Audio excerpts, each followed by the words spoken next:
Hi, I'm Tim Smith and I'm co-presenting today with Dr. Carmen and Elrick-Barr. Before we get started, I wanted to acknowledge the traditional owners of the lands in which we're meeting and pay my respects to elders past, present and emerging.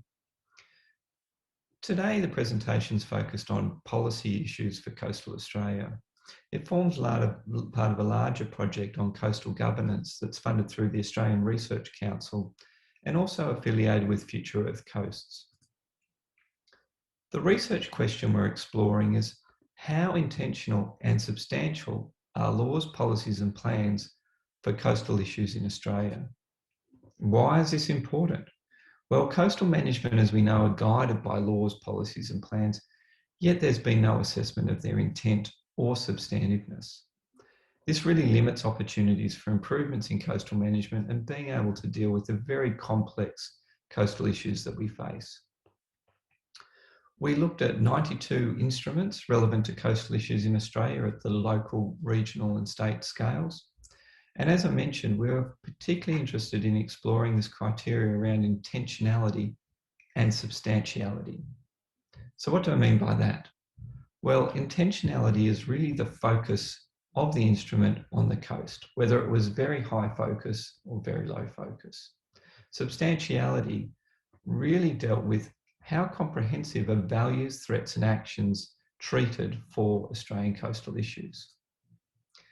So as I mentioned, we had a rating scale from very low to very high, 0 being very low, 6 being very high. So for example, for intentionality, very low or 0 score was no intent to address the coastal issues or values.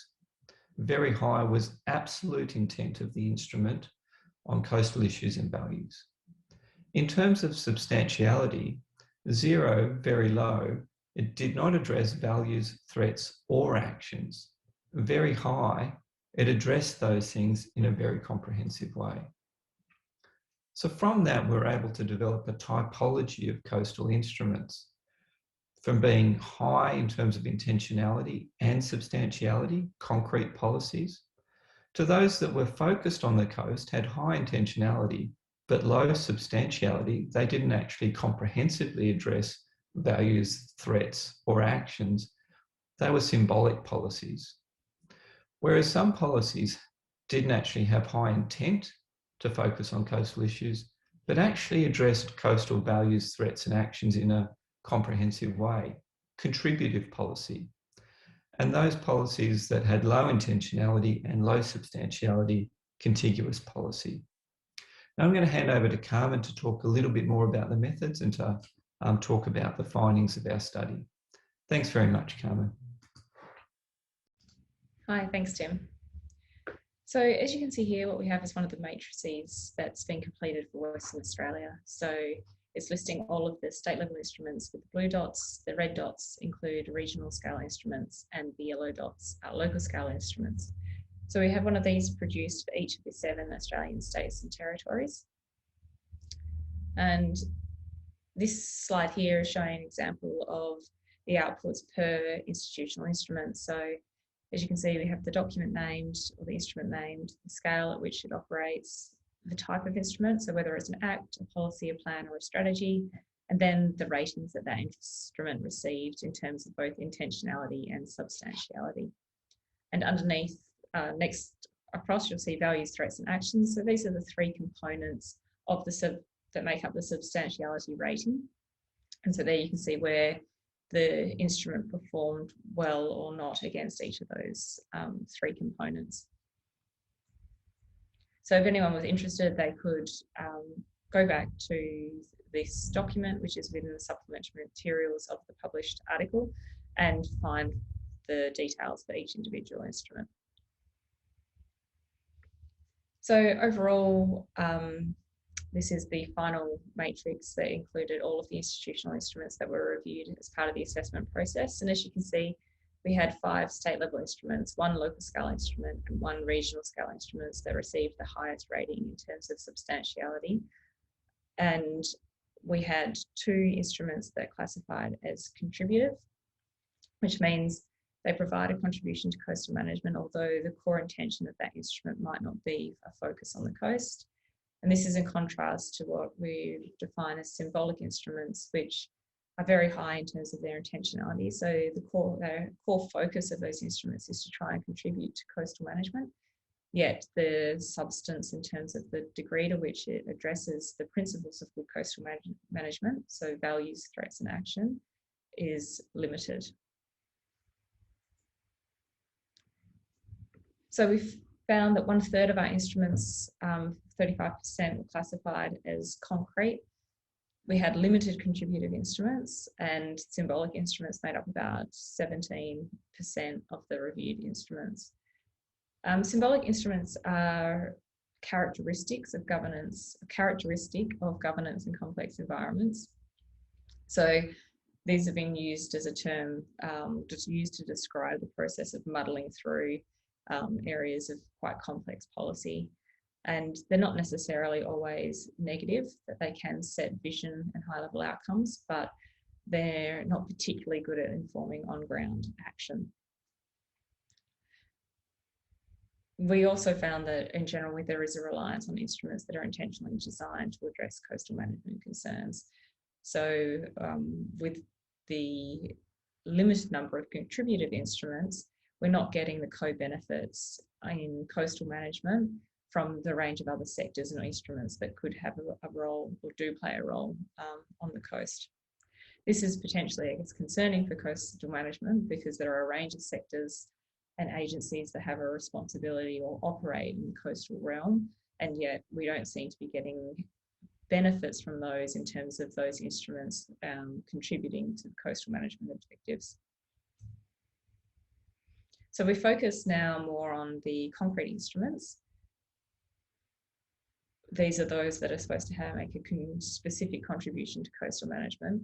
We found that within those instruments, there was limited consideration of threats beyond the climate-driven threats. So there was a specific focus in many cases on erosion and inundation as the primary impacts to coastal areas, and other impacts such as development pressures or invasive species were not being addressed within these instruments. Less than half of the instruments outlined actions that would address erosion and inundation as the primary threats, or even if they had more threats than that, the actions that were identified didn't directly address them. So they might have been, for instance, actions to communicate more broadly, or so they might indirectly address the threat, but not directly address it. And then finally, even in the presence of intent to address erosion and inundation, the effectiveness is not implicit.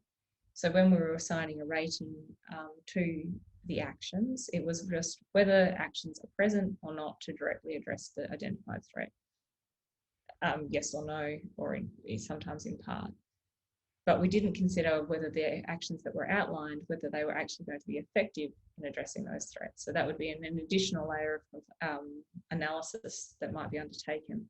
So I guess in turn, the results are probably more positive than they might be in practice if effectiveness is later considered. So in whole, the implication is that multiple threats to the Australian coast are not being adequately addressed by the institutional instruments that are being relied upon to guide action and in turn deliver sustainable outcomes for coastal communities. In summary, we found that the social, economic and environmental values of the coast are being recognised and reported within these institutional instruments. So the sustainable development mantra is being espoused, but the threats are being inadequately identified, and there is a very limited contribution to coastal management without intent. And then furthermore, even with intent, comprehensive action is still limited, particularly in local scale instruments. So the ratings for comprehensiveness and action were particularly poor in local scale instruments. So what does all this mean for policymakers or decision makers that are both developing these instruments that are helping to guide management and also those who are applying these instruments? First of all, we just need to note that there is a reliance on instruments intentionally designed to address coastal management. So we cannot assume that other sectors will contribute to coastal management in the absence of particular kinds of strategies that are designed specifically with that objective. Also, multiple and cumulative threats are rarely incorporated. So ensuring that these threats are more adequately addressed may require expansion beyond the standard risk-based frameworks that are commonly applied within coastal management plans and strategies within Australia. And it may also require better integration of coastal hazard management, which is largely addressed through the adaptation planning type process, and natural resource management, which are often, in many cases, in many states, quite distinct entities.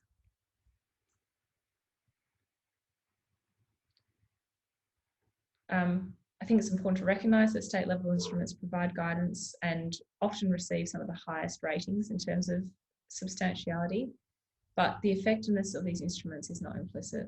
So as they are, many cases, they're guidance manuals, that they are guiding action. They're not explicitly acts that control what action is going to occur.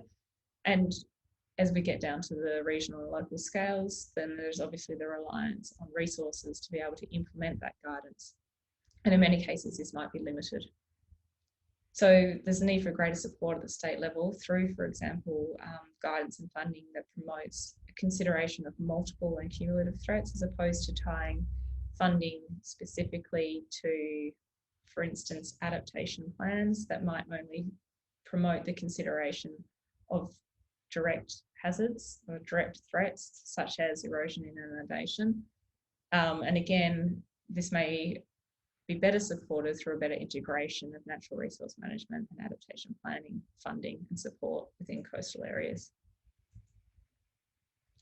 So if you'd like any further information or just want to keep in touch with what's happening with this project, feel free to email Tim or myself. These are our contact details. We also have a project website that's up and running, which provides lots of useful information about the case study regions. We also have what we call research insights, which are short one-page summaries of some of the publications that have come out of the research. So it provides a nice little summary of what the core findings and the implications of the research have been. And if you're interested in getting more detail from the paper, the links and information are all there. Thank you very much.